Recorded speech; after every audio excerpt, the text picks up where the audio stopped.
Mas isso não é uma verdade, até porque eu trabalhava em RH, trabalhava pra caramba, ficava estressada, uma carga horária super extensa, dava final de semana, levava serviço pra casa e não ganhava bem por isso. Vamos colocar assim, um quarto do que eu faturo hoje na clínica.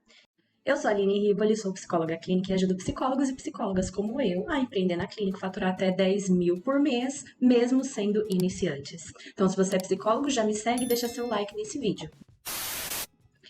Bom, mas sem enrolação, bora falar dessas crenças que os psicólogos têm que os impedem de clinicar. Eu falo isso porque eu já tive essas crenças e eu sei exatamente como funciona. Se você já é psicólogo ou estudante de psicologia, você já deve ter visto sobre crenças. Eu trabalho com a abordagem da terapia cognitivo-comportamental, onde o pressuposto básico, só para refrescar a sua memória, é que durante toda a nossa vida a gente passa por diversas experiências, desde a infância até a vida adulta, nós passamos por situações e interpretamos essas situações. Essas interpretações que nós temos nos geram crenças. Essas crenças geram os nossos pensamentos, que geram as nossas emoções, geram reações fisiológicas e o nosso comportamento. E quando a gente interpreta uma situação de maneira distorcida da realidade, nós criamos crenças que são crenças disfuncionais e temos pensamentos distorcidos. Então, nem tudo que a gente pensa é verdade. E essas crenças, que são crenças disfuncionais, que nos trazem os pensamentos distorcidos, fazem com que a gente viva muitas vezes de uma maneira que não nos possibilita fazer o que nós gostaríamos de fazer. Embora nós somos todos psicólogos aqui, mas somos seres humanos e nós funcionamos dessa maneira também. Nós temos as nossas crenças. E eu vou dar o exemplo aqui para vocês de todas as crenças que eu tinha também a respeito da psicologia clínica, a respeito do consultório, do empreender. Mas vamos começar falando um pouquinho das crenças que nós temos ao nosso respeito. As crenças que você tem a respeito de si mesmo podem ser crenças que te impedem de estar exercendo a sua profissão. Como é que você se enxerga hoje? Por exemplo, eu, antes de me formar, já quando eu comecei a estudar, eu tinha a crença de incapacidade. Eu achava que eu não era capaz de ser uma psicóloga clínica de referência, que não ia dar certo. E ainda tinha crenças sobre a clínica, que era difícil empreender, que os pacientes não teriam de onde surgir, que ninguém ia querer passar comigo, e crenças a respeito de dinheiro, porque eu vim de família muito humilde. E eu não tinha muitos recursos. Embora os meus pais trabalhassem para pessoas que tinham muito dinheiro, para a gente era mais escasso. Então eu tinha contato com pessoas que tinham muitos recursos financeiros e eu me via sempre, vamos colocar, no nível mais abaixo. Eu não tinha as mesmas condições que eles tinham. Por exemplo, os patrões do meu pai, eles trabalhavam como médicos. Meus pais eram caseiros de uma chácara. E sempre que eles vinham com os filhos que tinham a minha idade, eles estavam voltando de viagens, tinham coisas da Disney, iam para a Disney. E eu não tinha acesso a nada disso. E isso me fez criar crenças a respeito do dinheiro, que dinheiro não era para mim e que as oportunidades eram só para as pessoas que tinham muito dinheiro. Daí vieram as crenças sobre o empreender e sobre a minha capacidade também. Eu entrei na faculdade de psicologia com 17 anos. Não foi a minha primeira opção de curso. Primeiro eu cursei logística, porque eu já trabalhava na área e eu morria de vontade de fazer psicologia, mas já tinha a crença de que ia ser muito difícil para mim. Então era melhor eu continuar na área que eu iniciei como menor aprendiz. E lá fui eu estudar logística. É óbvio que eu não gostei, não amava o que eu estudava, era um peso para mim ir para a faculdade. Até que eu resolvi trocar de curso, fui para a área de psicologia. Mas no início não foi fácil para mim entrar na psicologia, porque o meu pai, ele tinha muitas crenças também. E para ele, psicologia não era coisa de Deus. E eu não poderia estudar psicologia. Então, gente, só para eu iniciar na psicologia foi assim uma luta muito grande, porque eu tinha 17 anos, era menor de idade, não podia fazer a minha matrícula sozinha. Então, deu o que fazer. Mas enfim, depois o meu pai aceitou, foi lá, fez a minha matrícula, e aí eu comecei a estudar, mas o meu intuito inicial era ir para a área organizacional. Na minha cabeça eu estava estudando psicologia para ir trabalhar em RH.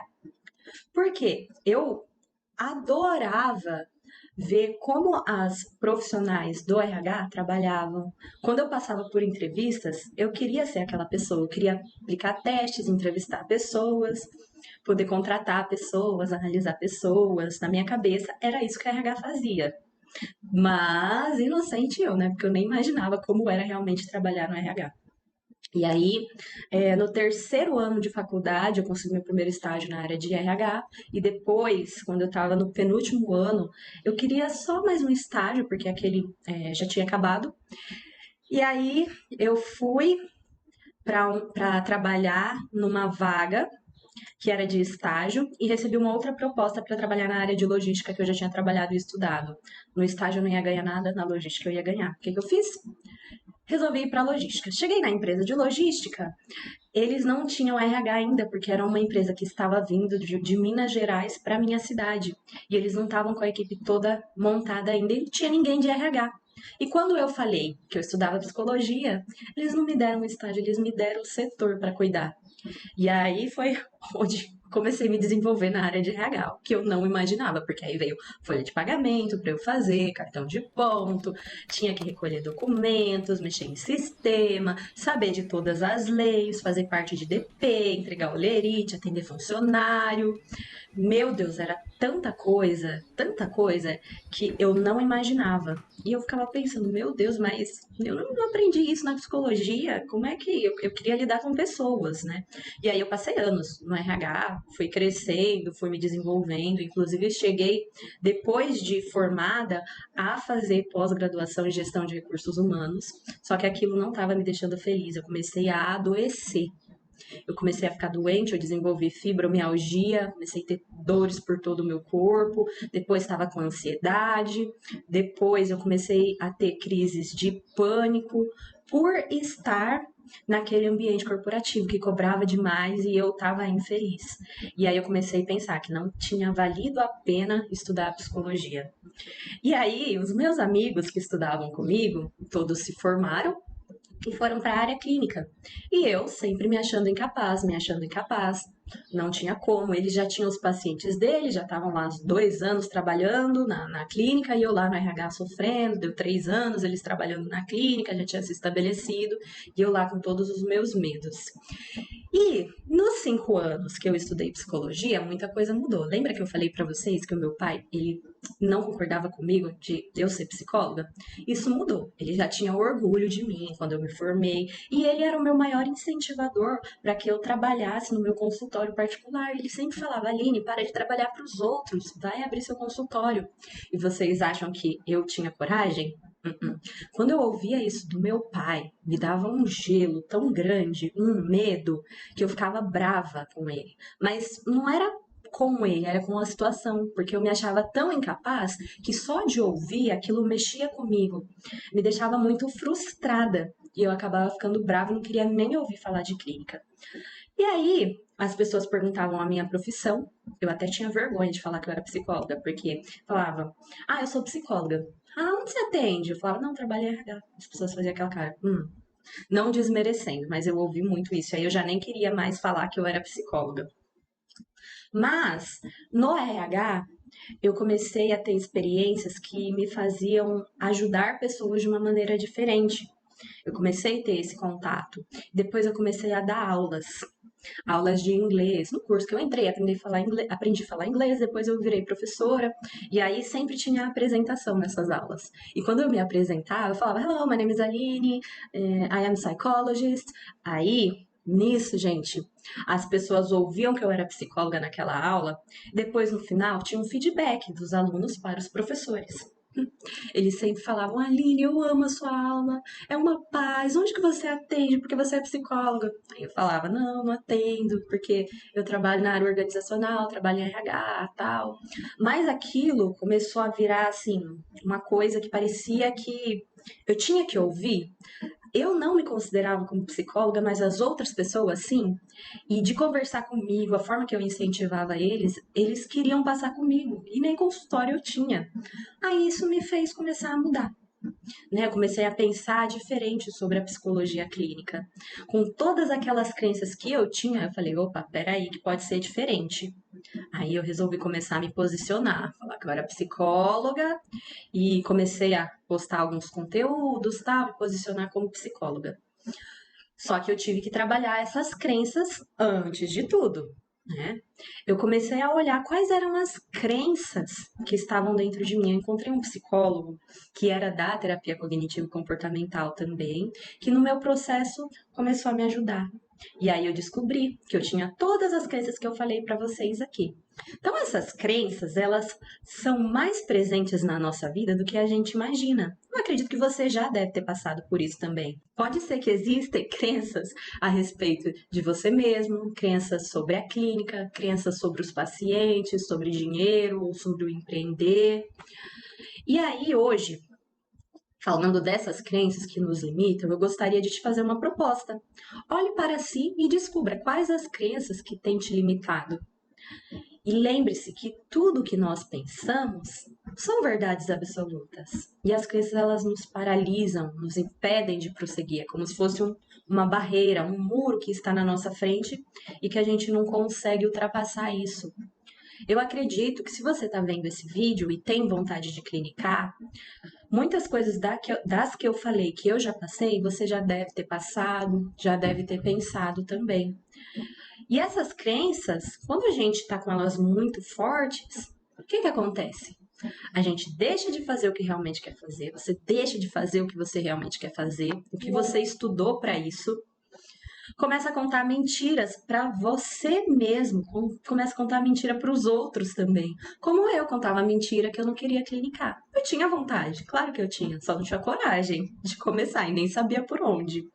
Você não fica feliz, fica infeliz o tempo todo, começa a trabalhar em algo que não gosta de verdade, seja em empresa, seja atendendo por convênio, trabalhando para outras pessoas, ou às vezes até em outra área. Não tem o reconhecimento que gostaria de ter, não tem os ganhos financeiros suficientes, seja na empresa, seja no convênio, onde quer que você esteja trabalhando, e não consegue fazer o que gosta, com quem ama, fica preso a trabalhar para outras pessoas e aí começa a ficar frustrado, começa a ter problemas nos relacionamentos, se torna uma pessoa intolerante, porque você fica frustrado achando que não valeu a pena estudar tanto para ser psicólogo. Na faculdade, os professores falavam que psicologia clínica não dava dinheiro e que a gente deveria trabalhar por amor. Porque se fosse esperar por recompensa financeira, ia demorar muito tempo, que só os profissionais que já tinham anos de formação, que eram muito conceituados no mercado, que já tinham estudado vários anos e feito doutorado em várias pós, e aí chegou até o PhD, vamos colocar assim, esses são os psicólogos de referência e que ganham bem. Mas isso não é uma verdade, até porque eu trabalhava em RH, trabalhava pra caramba, eu tinha, assim, tarefas que às vezes não imaginava que era do meu escopo e eu tinha que fazer, ficava estressada, trabalhava muitas vezes uma carga horária super extensa, dava final de semana, levava serviço para casa e não ganhava bem por isso. Não ganhava. Nossa, eu não ganhava, vamos colocar assim, um quarto do que eu faturo hoje na clínica. E aí eu não tinha dinheiro nem para fazer as coisas que eu queria fazer, tinha problemas financeiros, e aí ia trazendo essa frustração e eu trazia para minha vida pessoal, para os meus relacionamentos, e eu ficava sem energia também, porque olha como eu era sugada quando eu trabalhava na área de RH. Como era difícil. Pode ser que você esteja passando por isso. Se você se identifica com alguma dessas coisas que eu falei aqui, escreve aqui no comentário embaixo para eu saber.